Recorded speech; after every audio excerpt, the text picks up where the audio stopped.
2:30 മണിക്ക് പരിപാടി തുടങ്ങണം. 12 മണി 12:30 തൊട്ട് ഞങ്ങളോട് നിൽക്കണാണ്.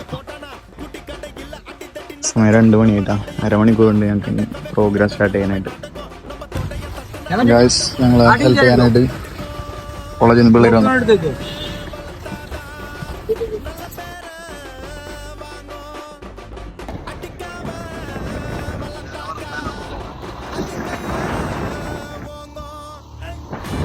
ഹെൽമെറ്റ് ഉണ്ടായിരുന്നില്ല, അപ്പോൾ ഞാൻ ഇറങ്ങി നടക്കുകയാണ്. അവിടെ പോലീസുകാരൊക്കെ ഉണ്ട്. അപ്പോൾ ഞാൻ വണ്ടി വന്നു കഴിഞ്ഞാൽ എന്നെ പിടിക്കും. சத்து சத்து அடிய போட்டு விட்டுருவேன்.